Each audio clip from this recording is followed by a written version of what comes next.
Technology is forcing the hand of a lot of categories, one of which is the DMC category, to find efficiencies. There's strategic leaders of organizations and there's strategic partners. AI is a partner. It's not a leader. AI does not have taste. It's got no cultural feel. It's got no intuition. The things that we all know we have, it doesn't have, nor will it ever have it. We're on the approach to Honolulu. I finally opened up my folder to see when we go to Kona, and we're not going to Kona.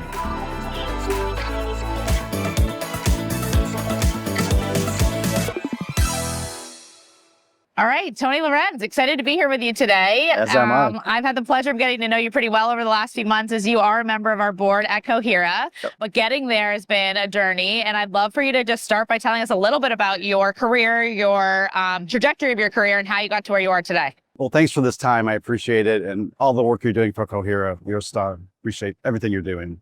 So the journey has been 30 years in the event space for the most part. I started as a CPA, so I was in a different place out of school. And at the age of 30, I founded a business by the name of Proactive, which one by one, I built up to about 70 employees, sold to Freeman for 14 years, and ran creative and strategy for Freeman for 4 years. Went to a technology firm business. I started with Bob TV, which was basically a Netflix for business, and sold those assets back to PCMA about 3 years into that.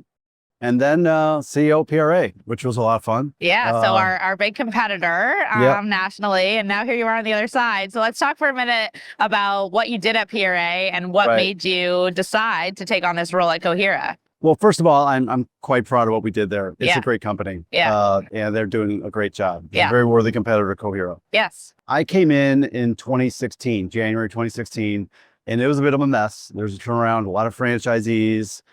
Culturally, not great. We were about 65 million in top line and break even. 4 years later, we were 200 million and nicely profitable after a lot of acquisitions. So it was a roll up. We bought outside firms, we bought the franchisees out, and built one company, PRA. Rebranded from Allied PRA to PRA, instilled technology. It was a lift. A lot of fun though. Right. And how many acquisitions and mergers did you go through during that time? We did 16, just I think 20. 20? Wow.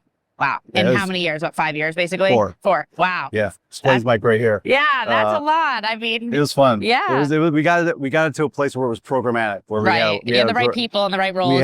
We had great people. We brought in great people who are mostly still there right now. And it was a programmatic approach to M&A, and it worked out. I think the industry, the category is at that time, less so now, but really ripe for that sort of thing.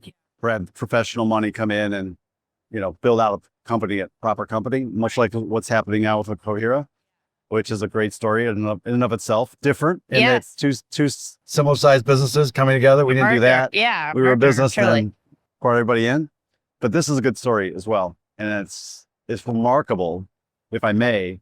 Not that I had anything to do with it, because I just came out on the board in August. Yeah, midsummer. How you were able to, through the year 2025, be acquired by new partners, like-sized companies, come together and still perform according to plan. Doesn't happen very often. We had a good year, and you had a great year, and it was better. Very hard, and a lot of change, a lot of new things happening. Not just the brand, but internally, a lot of things going on, and your team really did a nice job of pulling it all together. Now it's an inflection point, in my view. So yeah, no, absolutely. And I think, something you and I talk about a lot is, what does the future look like, right? And how do we make sure that we keep, taking advantage of this wave we're on and ride it further? So what would you say are some things that, in general, the industry needs and is looking for that maybe we're going to tap at Cohera in ways that are going to be maybe interesting and not quite done the same way that we're about to do them? Well, I think that, technology is forcing the hand of a lot of categories, one of which is the DMC category, to find efficiencies. That's happening. Whether we like it or not, it's happening. And we're getting more and more efficiencies out of the tech to drive more and more opportunity that may or may not, commoditize some of what this category does. So the answer is to obviously go upstream. And to the extent that we are good at that, which I know we are, and we'll get better and better at, those things aren't easily replaced by technology. You get closer to the clients, speaking for corporate clients' revenue line, helping impact their internal, external business outcomes. And we tie off to that. Now we're in a different space. And that's, I think, a primary answer to growth is to be in a place where we're that much more critical to the clients. We're partners. We're not just a provider of services. We're partners, and helping them win and, get to their business outcomes and tie very closely to those business outcomes. We get there, and I know we're there on many occasions today, but we get there more and more and more. It's going to be an increasingly good day for Cohera. I totally agree. And I think, as people say, like, what's different about Cohera and what are the, what makes Cohera? Really, that's something that I lean on a lot too. And even internally, we have a lot of conversations with our teams about what really does it mean to be this creative DMC, partner versus just a destination management company, right? And so how do we shift the conversation so that we realize that when we are planning an event and there's doctors in the room and the two doctors are meeting and they may cure cancer over that conversation, that we're really designing our event with that in mind and not just doing what we've always done in the trade show room because it works or it drives revenue or it looks pretty, right? When I had my company back in the day, Proactive, and we were producing a lot of this content in these shows, we'd hire DMCs, but we were up here. And the best education I got in my 30s was in those general session rooms and learning from Accenture to Waste Management to Deloitte, all the various clients we had, what they had to say about their business. So to internal, external audiences, it was a wealth of information. So to the extent that we as a business can tie off to that a little bit more, I think we're going to just get better and better and better. And that's not the first thing a lot of people think about. It's not the first, notion. Oh, let me take time in a general session. When I'm my team, I'd say, I don't care what you're doing. Find a way to get it off your plates and go to that general session, and you'll get a world of information out of it. Right. You're doing it, thankfully, to your advocacy for ELX. You're going to be in a room with a lot of people that have a lot of responsibility in corporate, and you're gonna take this brand upstream in that room. Absolutely. Which is going to be a lot of fun. And they speak the language of their particular industry and their particular expertise, right? And understanding that each one of them is slightly different from each other. And we can't just put them in boxes, and we really have to understand each organization that we align with and what their, true purpose is and impact. So, and remarkably, best practices in one industry, client vertical, could be applicable to another client vertical. Absolutely. And if you can be the one to connect those dots. Which they can't do because they're in the client vertical. Correct. They're in the brand. Correct. So they don't have necessarily as direct everyday exposure to the best practices across. And that's why we do a lot of 10-person roundtable conversations and workshops and professional development.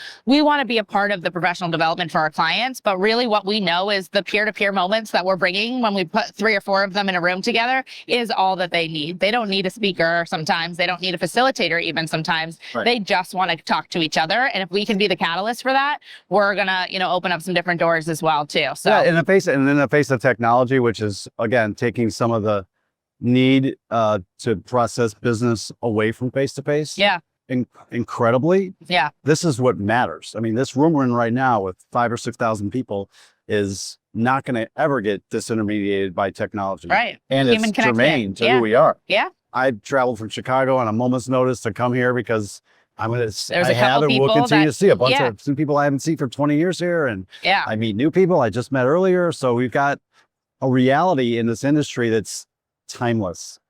And that's why we should all be so excited about being in this industry, because it is never going to get taken out by technology.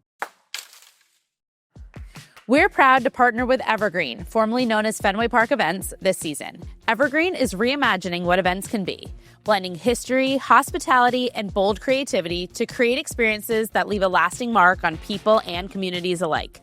Learn more at evergreenfenway.com. You and I have had some conversations around AI and how important it is and where the right place is to integrate it into our business so that we can make the biggest impact without losing the human connection moments, right? So where do you see AI, like if everyone, thinks of it as just this overwhelming, overarching topic, but take 1 or 2 little nuggets and apply them? So first of all, it's in a role, there's strategic leaders of organizations and there's strategic partners. AI is a partner. It's not a leader. You can't just drag it up into an answer. It's a leadership partnership relationship. And the best thing you can do is ask yourself, how can AI help me do that thing, whatever that thing is? It may or may not be able to help you, but to open up your mind to how it could, there's a probability it's going to be able to help. Yes. And we know this, right? Yes. So, and to do it in a way that's responsible and is not going to, break any, confidentiality, all the things that are important. That combination of taking the tech, putting it in the right position, asking yourself questions that you might have asked your peer before. Because your peers asking themselves these questions. Yeah. Our competitors are asking the question. Yeah. So to the extent that we look at AI in that way as a partner and then have conversations with it, that takes another level up in terms of what comes out of the tech that is always draft V1. It's never done. But it's a solid But it's draft building V1. data all at the same time too, right? Yeah, it's absolutely building data. It develops a voice that is similar to you, and it is an amazing technology. It's the equivalent of the printing press or the internet or industrialization. It's that level of change going on. Pretending it's not there is not an option, obviously, but embracing it as a partner, giving it a role as a partner in a problem, whatever that problem may be, from what company do I buy next to how do I streamline my ground transportation schedule on day 3. Those are all answers. Right. You can take it very granular, you can take a very big picture. And Yes. I think that even something as subjective as creativity, right? Yeah. That's, something that we talk about in our world all the time, right? What my idea of creativity is different than yours. And we're often playing the guessing game of what is our client's understanding or vision of creativity when they say, we picked you because you were the most creative, or we didn't pick you because we didn't think your creativity matched our expectations. Well, how do we truly put that into a place where AI can help us use a true tool to define creativity, right? I mean, that's the direction you can take this.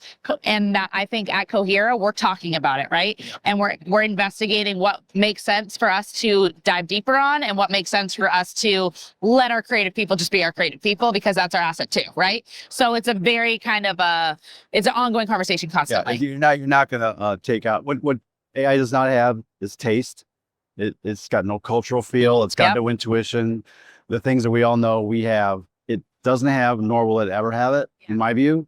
And if it does think it has it, it's probably not going to be as good as what we Correct. So I totally agree. There We are absolutely things we don't get out of AI that are the difference maker between good and great. Yeah. And being destination experts at our core, the flavor, the walking down that neighborhood and knowing what you're going to smell, and that gentleman down the street, that's something you can't build in AI, right? No. And that's something that makes the difference between wanting to work with us and wanting to work with somebody else sometimes in market. When you get the opportunity to be in person, it can really drive the change. So yeah, and the demographics are such that this is only becoming more and more important, as we know. So we are absolutely in, call it following seas in sailing, where the water's pushing you down. You're a boater as well, what I'm talking about. Totally. And we're in following seas in this industry. It's a hell of a lot of fun. It is. I wouldn't want to be in newspapers. I wouldn't want to be there. I feel very lucky. I think it's fun what we do every day, and I think you do too, or you wouldn't be doing it and doing it for us. So we're really lucky to have I'm you. 100 years old, and I don't think I'll stop. I love this industry. You're not 100 yet. No, not yet. But I hope you're still doing it when you're 100. It's a lot of fun. All right, before we close, I have to ask, because we are Event Planner Confessions, share with me a confession or a crazy story of something that's happened to you at an event. It can be small, it can be mind-blowing, but you've been in events almost your whole career, so there's got to be some crazy moments. There's a few. And feel free to share more than one. I have 2 that come to mind. Let's hear them both. I'll give them both. Okay. So we had a big event for Yellow Transportation, the trucking company. And we had Colin Powell as a keynote, and we had another general, 5-star general, as a warm-up to Colin Powell. And my team lost this first general. I can't remember his name, Luggage, which was not great. Generals don't like to lose their luggage. Yeah. So my client, the CMO Yellow, told Colin Powell what just happened.